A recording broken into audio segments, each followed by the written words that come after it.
Welcome to Digication Scholars Conversations. I'm your host, Kelly Driscoll. In this episode, you'll hear part one of my conversation with Sally Fortenberry from TCU. More links and information about today's conversation can be found on Digication's Twitter, Facebook, and Instagram.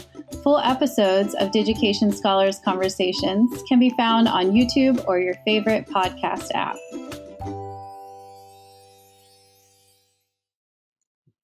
Well, I'm so excited today to have the opportunity to speak to Sally Fortenberry. She is the Associate Professor, Director in the Center for Merchandising, Education, and Research, the Merchandising Internship Director, and an advisor in the Department of Fashion Merchandising at Texas Christian University. When do you sleep? It's a mouthful, isn't it? COVID has provided a few benefits of extra sleep and not driving to and from, but I find time. Yeah. Good. Work it all in. Yeah. Well, I'm really excited to learn more about your department and your role and some of the ways that you have been using Digication. I have always been really excited by the portfolios that I have seen your students creating that have been shared publicly. I have stumbled upon them in searching for different things and just find that they are incredibly creative and beautiful. And so I was excited to have the opportunity to talk to you today. So if you could tell me a little about your department and your role, that would be great. Certainly.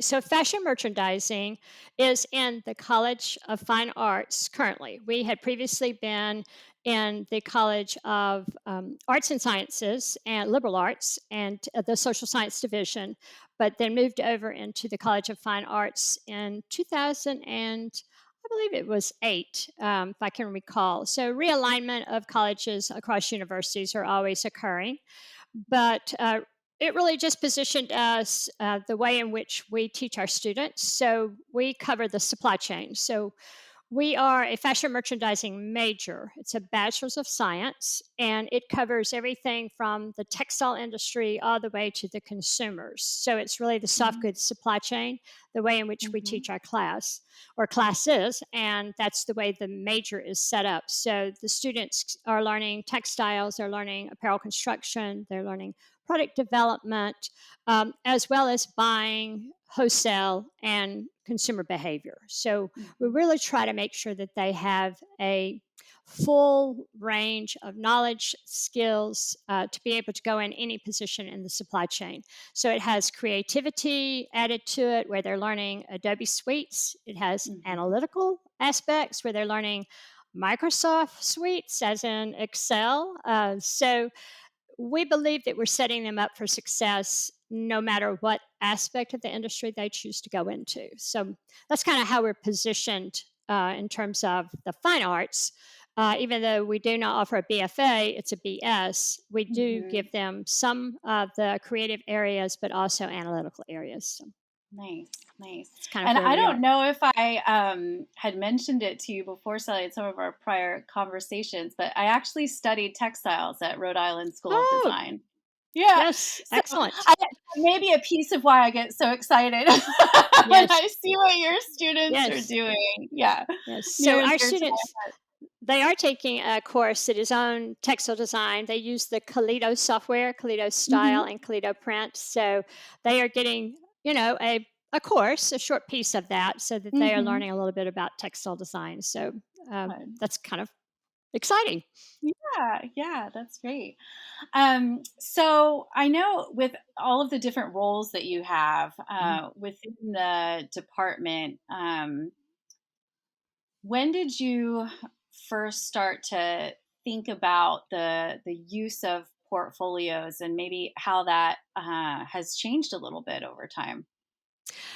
Well, we have always used portfolios, to be honest with you, but they were tangible. So my career in academia spans multiple decades. And prior to technology, prior to the internet, prior to any type of software platforms where you could have or establish a digital portfolio. So Mhm. the tangible portfolio really was a way for merchandising majors to be able to show tangible evidence and examples of not only their specific skills, but also their knowledge of certain areas. And I just have always felt that it was important for merchandising majors to understand that having that evidence based information was critical.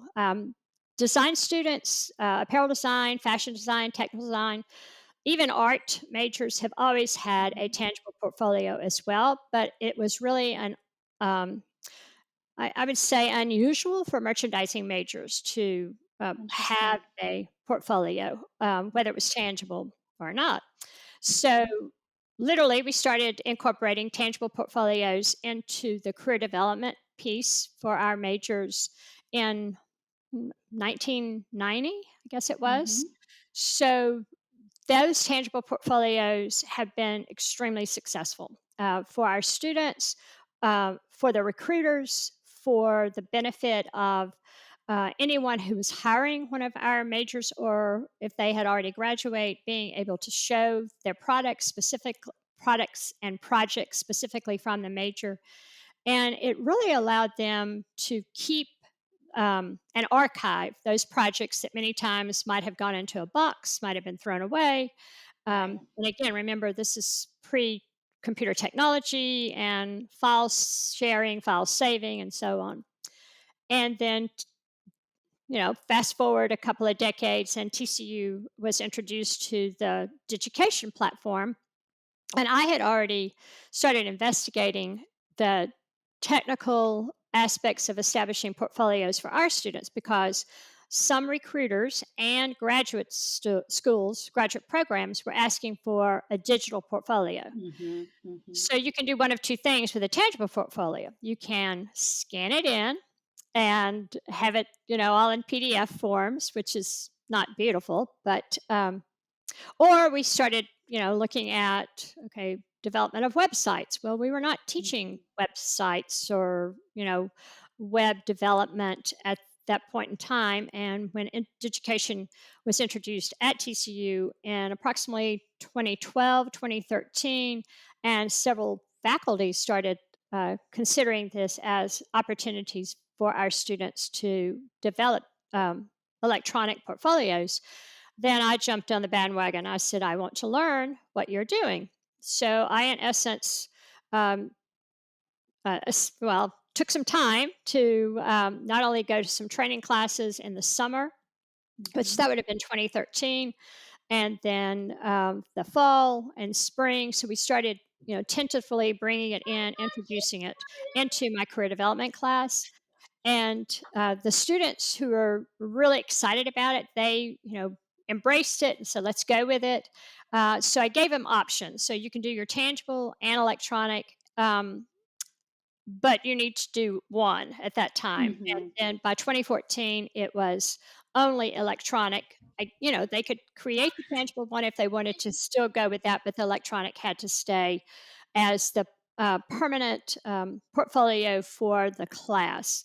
And as, of course, we've evolved and students have become much more comfortable and confident in pulling together and archiving all of their projects, all of their past work, they're finding, of course, that the um, electronic e-portfolio has saved them, number one, a lot of paper, saved them a lot of Mhm. time because there's no need to start over, and it's also allowed them to add as much as they wanted. A tangible Right. portfolio is limited by the size of the actual portfolio, but a Mhm. digital portfolio is not limited at all. So they can continue to add, they can, take away, just make changes at any point in time. So we've tried to encourage the start of that e-portfolio at the sophomore level and then continuing on to after graduation, really, to update it, Mhm. maintain it, and use it for their own personal benefit and job search, but also for the opportunity to go back and, just modify it and add things that they have actually accomplished on the job to those things that they were able to accomplish while in school. So the evolution has been many decades coming. Uh, Yes. I like where we are now. I love the ePortfolio platform and the formatting. I love that it's very user friendly for our Mhm. students, and it's also such that they can have as many portfolios as they want. Meaning, once they've established kind of their own platform, they then can share. You can copy, make one for just archival, and then the other one they can change it up for their interviewing, and then they could change it maybe even for specific job types. Take Right, projects in and right. out. Mhm. Yeah. And it's great to hear that it's a process that they start in their sophomore year and continue through. And I was curious, when they're introduced to it in sophomore year, are they already thinking about it being used as a career portfolio? Yes, yes, exactly. So even though at TCU they had started introducing it at the freshman level in some of our introductory Right, university core courses, uh, it was there that they were really told and encouraged to think of it as a reflection piece for what they're learning at college. And so the way we introduced it in our first year courses, Intro to the Fashion Industry, is that remember to keep everything you're working on as you begin your major in this area, because you're going to need it for your e-portfolio. And right, right. so they are told to keep things, to make sure that they are not throwing things away, to make sure that they are um, digitizing, whether it's taking a photograph or scanning in, because some of their project work is can be very large. Sure, yeah. So and to establish a file, to start that file, so that they're not looking for it, or you know going to see where that tangible piece of work might be somewhere else in their house or their parents' home or in their apartment. So we introduce it to them in their freshman level class. So fashion industry, intro to the fashion industry, it's really about getting prepared for your career. And then as they move forward, it's a focus on, okay, let's um, kind of drill down and think about what it is that you want to put into that ePortfolio for your internship search first.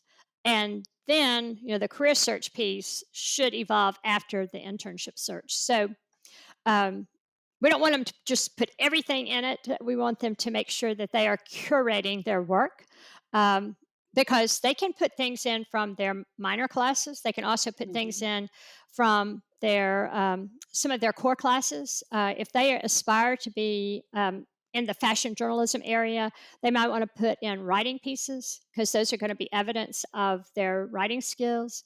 If they want to pursue something in, say, for instance, the PR piece, they may want to include things even from their activities where they've planned and implemented events. So Right. it's really about their thinking about strengths. And of course, this is evolving. So in career development, we have them go through the strengths quest, looking at their Mhm. strengths, identifying their strengths, and then focusing on an internship that really is going to align with and utilize those strengths effectively.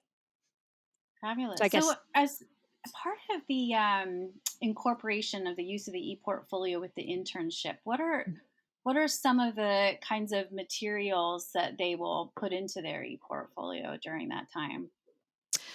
so.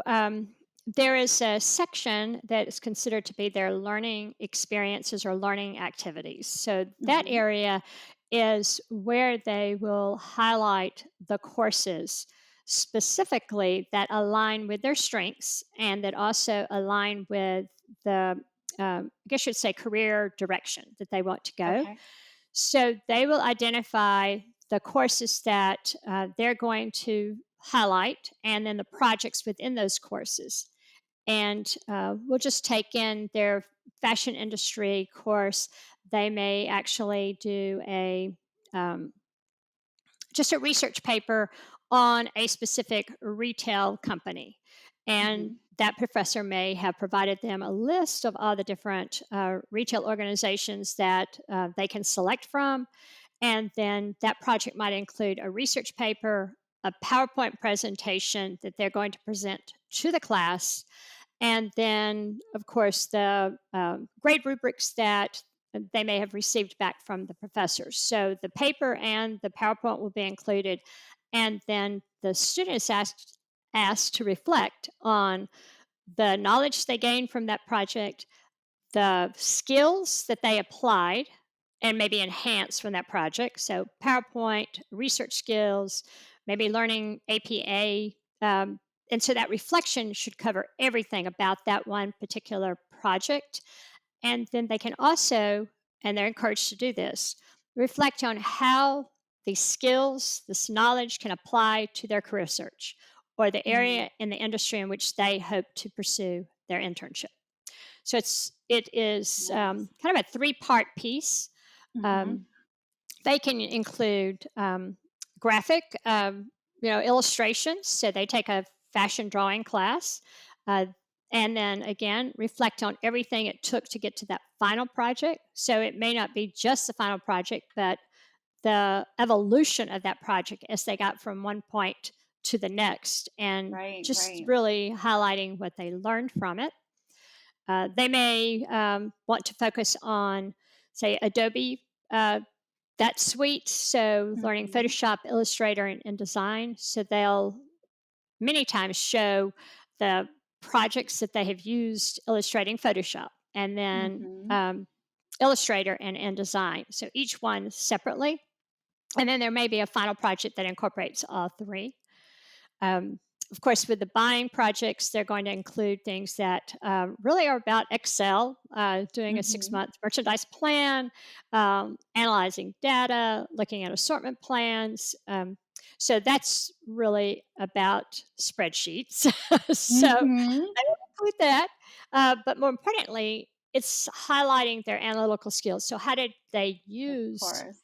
Excel as a software platform to enhance their abilities to critically think, to Mhm. analyze data, to make decisions appropriately? It's not just learning the software, but it's also using the software.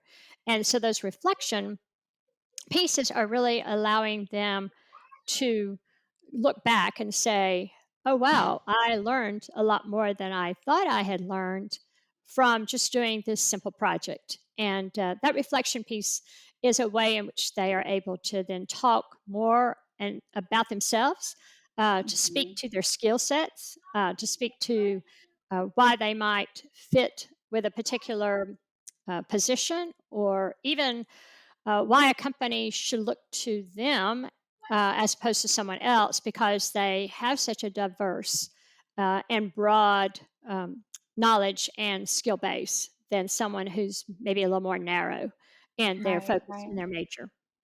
right. And that brings up an important point too, as they're, as you mentioned, curating the e-portfolio and really thinking about what are the Mhm. specific kinds of pieces of work that they want to include. Not everything that they've done Right, necessarily, but what are right. the things that they think might most illustrate who they are, what their skills are, where they want to take those skills out into the world, what kind of positions are they interested in. So I'm curious, when you're introducing the e-portfolios to the students, how you may kind of reinforce to them the power of that kind of audience on their work. And I was also curious, you mentioned that they share these PowerPoint presentations as part of the internships with their peers, and if the portfolios are shared with the peers as well at some stage. Yes, so they keep everything private within the university. So it's, Hmm. I think the correct terminology is published to TCU. Hmm. And that means that it's accessible in TCU, but it's only made accessible to anyone in the university when it's ready for me to evaluate it. So Mhm. they, of course, want to work on their project along, and they want to make sure that they're improving it, they're making it um, representative of themselves. But Mhm. then once they decide that, okay, I want to make it accessible within the university, then anyone can actually see it. I can see it, their peers can see it. They're always amazed at the fact that when they're working in it, of course, it identifies how many times they have been working in it. So they're Mhm. looking at, my gosh, so many people have looked at it. And I said, well, that's actually you coming into your portfolio. And until you make it, accessible by other people, then it's you that's always going to be Yeah, that's the person. impressive. Yes, yes, yes, exactly. Um, so what has always happened in the spring is that we've had the ability, and the university has had the ability to elevate and um, recognize and show value and appreciation to those e-portfolios that were developed and have been developed by TCU students. And so Mhm. then those are really promoted as best practices, best use of eportfolios, best examples of. So those students who really put their heart and soul in it, they Mhm. become our role models. They Yes. are the portfolios that I will actually use to illustrate what I would like to see that next class produce. Not copying it, but as an example of, okay, this is how you can, format your about me page. It's not just static, but it's something that's really personalized. And so I will show them this best case, experiences with students having, being very creative with their about me page, and how many different ways you can, you know, just create that for your portfolio. It's not just one way, it's many ways. So what's interesting is that the upper level class becomes the role model or the mentors for that next class coming up. Oh, wow. Yes, so they become our point of contact. They become the mentors, and in fact, I ask them if they're willing to have their email contact available for this next class, so that if they have questions about the ePortfolio or about how they did something, or how were you able to get this, wallpaper or this type of font. So the students are really engaged in it. This past year, I was not able to do so, but normally I have them come in and teach the class to the students. But Mhm. Mhm. with our um, requirements to physically distance in the class, even though we were on campus, they just weren't able to come in at that point in time to illustrate. But I did have them come and speak on Zoom, and Oh, then good, share their good. portfolio with the class, so that they could talk about how they were able to create and do things. And just I guess you'd say, those students who've already been through it, they've run into some situations, and they'll say, well, don't do this because it's not going to do what you think it is. So uh, just in terms of the ability to kind of walk students through, they'll take that advice and that information from other students better than they will take it from me. So Yeah, no, and we find that in other institutions too. And mhm, I think there's a piece of it of kind of hearing directly from the student's experience mhm. and how they talk about. I mean, there's some of the rubber meets the road kinds of advice, right? Oh, certainly. Um, but I think what also gets passed down to the students that they're mentoring is the care Mhm, and mhm. belief in the portfolio that they've created before. So the students are automatically picking up on, well, if this is something that they have really valued as an Mhm. experience and that they find benefits for in later on in school and maybe even beyond, that this is something that they should really pay attention to. And Exactly. yeah, so I'm so pleased to hear that you've got the upperclassmen working as mentors to those that are just getting started. I think Mhm. that's fantastic. Um, and I know as you were speaking about the about me page, you were kind of touching on the different ways that they can present who they are. And Mhm. something that I noticed when looking at some of your students' portfolios is how unique and expressive they are. Mhm. And I wonder if that's something that in working with the students that when you're sharing these kind of exemplars with them, that you've seen this kind of progress year to year if they keep kind of pushing the envelope of what's possible. Oh, definitely. So I do give them a little guidance, and I say use your about me page as if it were your cover letter, Hmm. but a cover letter that's not limited to 3 paragraphs, a cover letter that allows you to um, use photographs, illustrations to bring in more than you normally would just in a formal cover letter. So it becomes almost a selling piece for who you are. Hmm. And if if the student takes that to heart, then of course they're going to include family, pets, um, Hmm.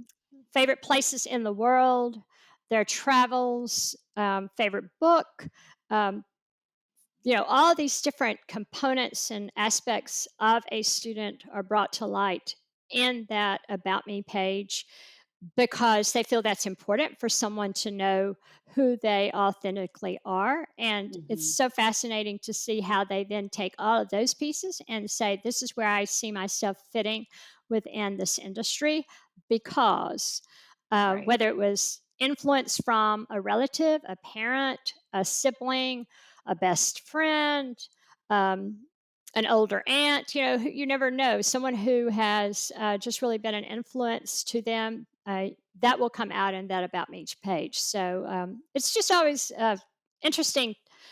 You think you know students, but then to really get to know them from their own personal perspective because they are really telling you about who they are in this portfolio. And they're hoping that it's a way in which they can tell a recruiter who they are and why they're a good fit. This concludes part one of our conversation with Sally Fortenberry from Texas Christian University. To hear part two, be sure to subscribe to Digication Scholars Conversations on YouTube, iTunes, Spotify, or your favorite podcast app. Digication Scholars Conversations is brought to you by Digication, a technology platform powering the most innovative ePortfolio programs in K-12 and higher education. Our website can be found at digication.com. This episode was produced by Drew Albanesius and Amanda Driscoll. Thanks for listening.